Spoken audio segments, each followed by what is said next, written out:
Augustin Dumas, référent national du syndicat Alliance Police Nationale, police municipale. Bonjour Augustin Dumas.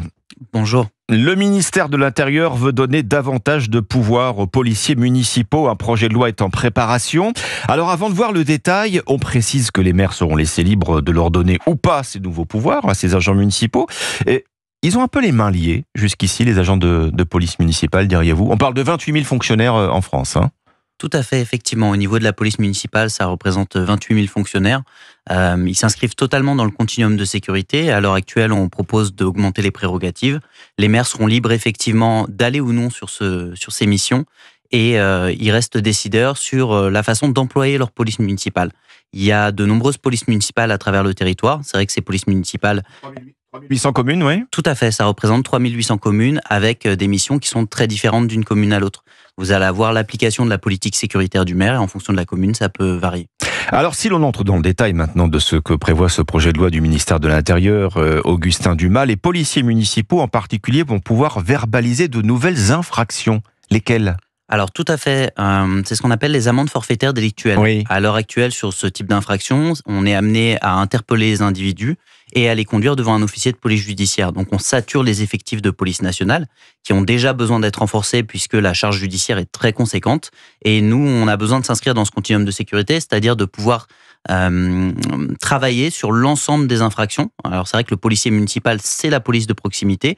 C'est nous qui sommes au quotidien au contact de la population. Donc vente à la sauvette, par exemple ? Par exemple, les ventes à la sauvette, c'est ce qui a été proposé. Ça fait partie des infractions sur lesquelles on peut amener à augmenter nos prérogatives. Ouais. Tag et graffiti, alors c'est très large. Conduite sans permis, occupation illicite de hall d'immeuble.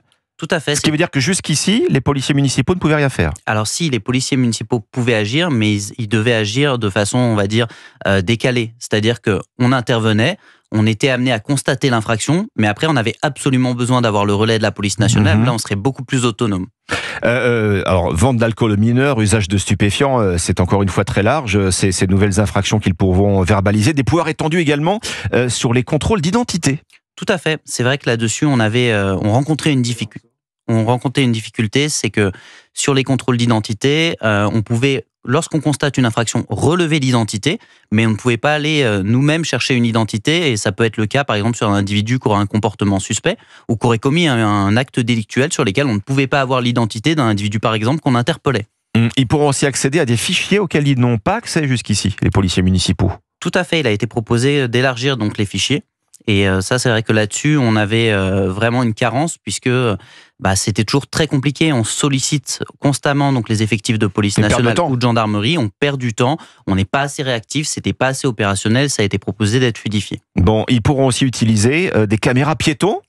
Tout à fait. Alors, il y avait déjà la possibilité d'utiliser les caméras piétons, mais c'était assez fastidieux. Là, ce qui est proposé, c'est qu'on puisse fluidifier et permettre à l'ensemble des agents du territoire d'avoir les caméras piétons. Ça sera généralisé. Alors, toujours au bon vouloir des maires, qui seront libres ou pas d'appliquer ces possibilités-là. Des drones également. Alors là, cette fois, pour les drones, à titre expérimental et pour 5 ans. Le recours aux drones dans des cas de figure très encadrés. Je pense notamment aux grands rassemblements et aux manifestations sportives. Ça va changer la donne, ça ?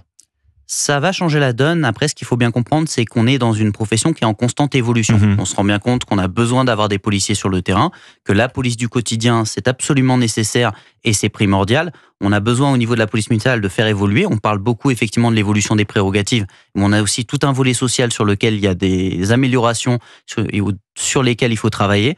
Et c'est vrai que là-dessus, on a besoin donc de voir des évolutions au niveau des polices municipales. Pas d'acte d'enquête en revanche, ça reste bien les prérogatives de la police nationale. On en parlait justement, il faut vraiment qu'on s'inscrive dans ce continuum de sécurité. Les effectifs de police municipale, ils ont des missions qui sont régaliennes, sur lesquelles il faut que nous, on puisse venir en complément, mais on n'a pas vocation à les traiter en direct. C'est par exemple tout ce qui va être lié au terrorisme, au renseignement, c'est ce qui est lié effectivement aux actes d'enquête. Vous dites en complément, Augustin Dumas, il n'y a pas de risque justement que dans leur mission du quotidien, leur patrouille, la police municipale, la police nationale se marche sur les pieds ?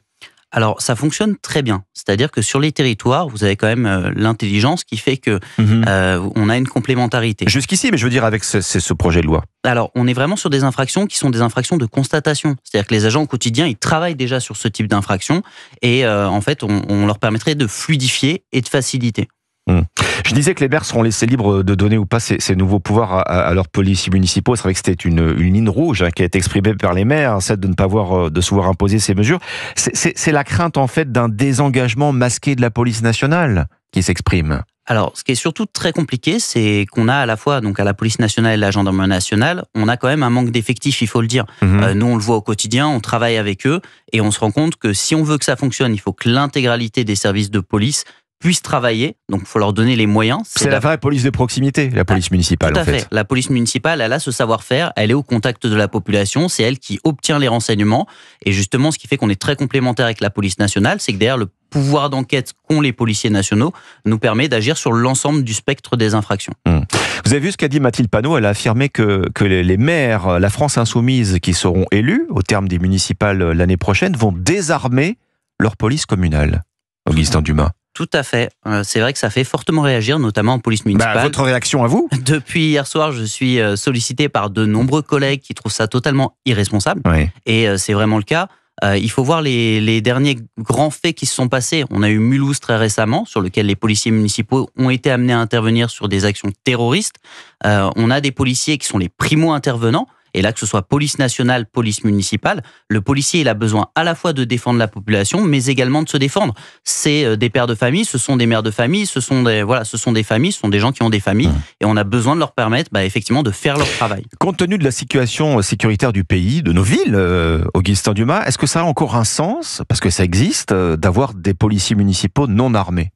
Alors, avoir des policiers municipaux non armés, c'est de plus en plus compliqué à justifier. C'est vrai que ce que nous, on propose au niveau du syndicat Alliance Police Municipale, c'est de changer un peu la règle. Au lieu d'avoir cette règle qui consisterait à dire au maire, écoutez, vous avez le choix d'armer votre police municipale, nous, ce qu'on souhaiterait faire, c'est que la règle, ce soit l'armement, et que le maire qui ne souhaite pas armer sa police municipale, ce soit à lui de le justifier. D'inverser effectivement ces faits, parce qu'on s'en est rendu compte, les policiers municipaux, ce sont très souvent les primos intervenants, et on ne sait jamais ce sur quoi on intervient. Vous pouvez intervenir, par exemple, sur un différend conjugal, dans le cadre de violences intrafamiliales. Qui va mal tourner. Voilà, et la situation peut évoluer très rapidement. Ne pas permettre aux agents de réagir, c'est très compliqué. Et on le voit d'ailleurs. Chaque jour en France, il y a des policiers municipaux qui sont amenés à sortir leurs armes, bien évidemment, pas forcément à les utiliser, mais le fait de pouvoir figer une situation, ça permet de faire descendre des fois les tensions, ça permet d'agir, ça permet en tout cas de figer et d'être plus réactif. Augustin Dumas, merci. Merci à vous. Référent national du syndicat Alliance Police Nationale, Police Municipale, ce matin sur Europe 1.